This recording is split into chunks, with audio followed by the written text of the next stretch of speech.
Hi, this is Dell. Thank you for listening to this podcast. Hi, this is Amy Adams. Welcome to the podcast, read by me, written by Dell.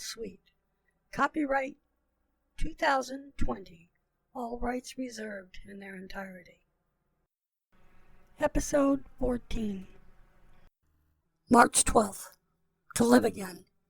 Mike closed his notebook and stuffed it down into his pack. Looking around the cave, he was surprised how different a few more warm bodies could make it. It didn't seem as cold, so oppressively quiet, so echo-filled with any kind of sharp noise, so different, but different in a good way. Candace had been watching from across the cave, where she had made a little area for herself. She hadn't wanted to interrupt Mike while he was writing, but now that he seemed finished, she walked over to him. "This was really nice of you," she said as she walked up. "We were staying in that old school building, none too stable. Last night was the best sleep I've had in a while." "Funny," Mike replied. "I was thinking the same thing. For me, it was just having others around, people." Candace smiled. She's beautiful, Mike thought. He wasn't normally a fan of tattoos, but she had some sort of tribal stuff that snaked up under her shirt sleeve. Just a hint of ink where her shirt didn't quite meet the top of her Levi's made him wonder just exactly where the ink ended. She caught his eyes and he smiled again. "Mind?" she asked, gesturing at the ground beside him. "No, sit down," Mike smiled. "I have no manners at all. How long does it take to devolve?" I guess a little over a week." He smiled again. She laughed as she sat down. The silence stretched out for a few seconds, each of them looking around the cave as the others talked or settled in for the night. They both spoke at once. "Sorry," Candace said, and laughed. "No, really, it's that devolved thing again. Go ahead," Mike said. She fixed her eyes on him. "I was just wondering what you were planning on doing. I mean, have you thought about leaving? I know you spoke a bit about it yesterday when you were talking to Tom, but I could see you weren't quite ready to fall in with the Tomites yet." She lowered her voice for the last. Mike looked at her levelly. "Yeah, I guess it does show. I don't dislike him. I don't even disagree with what he said. I don't know. We don't click. Do you know what I mean?" "Yeah, I do," Candace answered. "It's the same with me. I can think. I don't need someone else to do it for me." "Exactly," Mike agreed. "But it's a little more like alpha male shit. This is my tribe, me chief," Mike finished in a near whisper. Candace giggled, but quickly clamped a hand over her mouth while nodding her head in agreement. Mike continued, "I'm not really an alpha male type of guy, but I'm not a dumb sheep either." "Me either," Candace agreed, her giggles under control. She fixed him with her serious eyes once more. "So, what will you do?" "Probably like I said, like everyone else said, leave. But I don't see why the South or the West wouldn't be a good direction to go in. We'll all see, I guess, as spring comes on, or as—" "What?" Candace asked. "Well, as this goes on. It might not be over yet. There might be more changes ahead. The days have slowed down. Almost seemed to stop for a while last week when the sun just hung in the sky. Maybe what was supposed to happen happened. Now the sun is rising in the wrong place in the sky. Did the earth spin reverse? That fast? Weren't some people claiming we'd fall off the earth? Something like that?" He took a deep breath.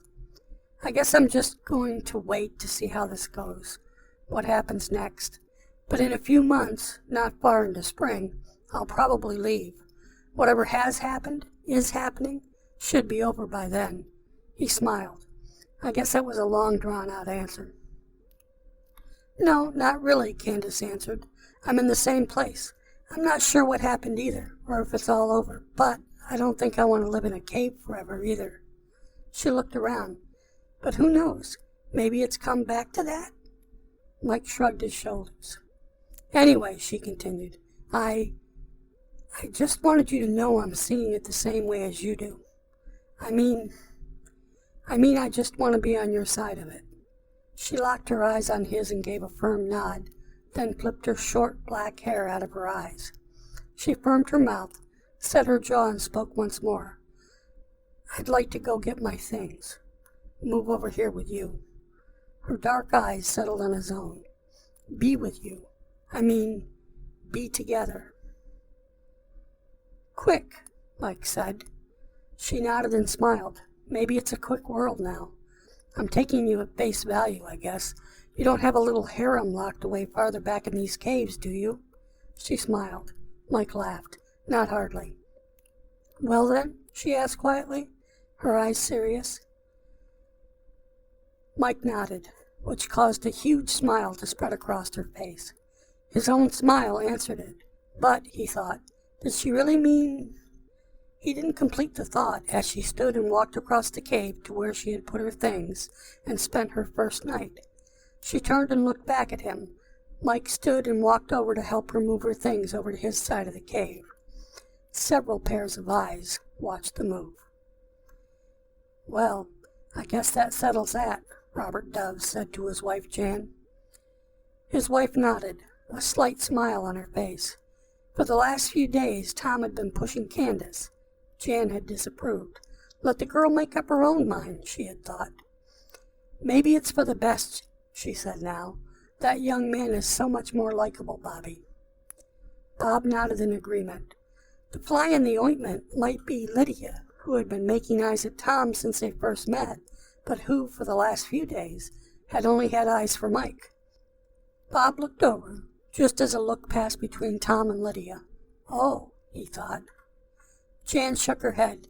She had noticed the look pass between them, too. Maybe if those two get together, it will level everything out, she said softly. Tom had made it clear he was interested in Candace, not Lydia. But the girl had made her choice. Tom would have to accept it. Jan felt Candace had made the better choice of the two. She turned her attention back to the conversation she had been having with Bob.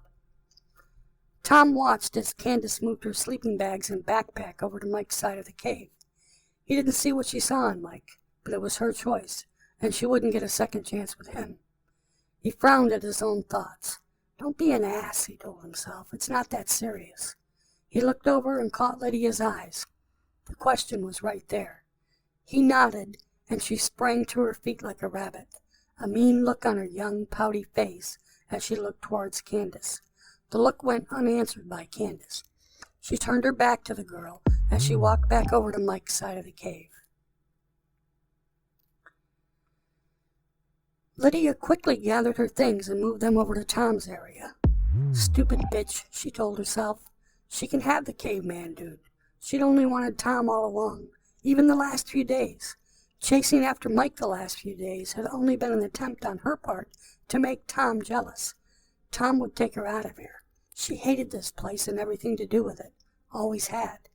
Tom was tough, tougher than the other guy. She didn't think of it in terms of alpha male and territory, but it came down to the same thing. Tom was the top dog. Her top dog. The fire burned lower as everyone settled in for the night. Some happy, some worried, some undecided, but everyone along for the ride. March 13th. Bob leaned around the hood and looked through the windshield of the old Suburban. He nodded. Try it, Tom. The motor turned over half a dozen times, then suddenly fired and rumbled to life. Tom gave it a little more gas, pulled out the old-fashioned choke. The motor smoothed out and began to run a little better. Bob backed away from the engine compartment, a large smile on his face. Know what this means? He asked, raising his voice to be heard above the noisy truck. Tom grinned and nodded back. As long as they're not electronically controlled, they'll run. We should find a few more.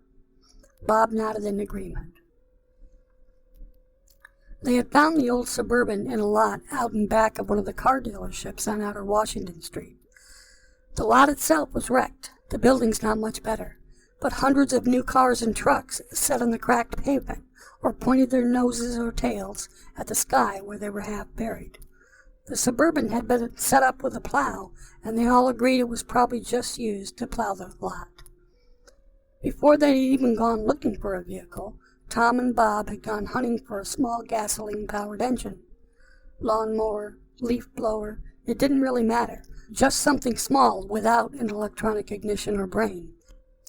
They'd come up with a heavy-duty chainsaw. Several tugs and a little choke had gotten it running. That had convinced them that it would be worth finding an older, full-size truck. Thanks for joining in. See you next week.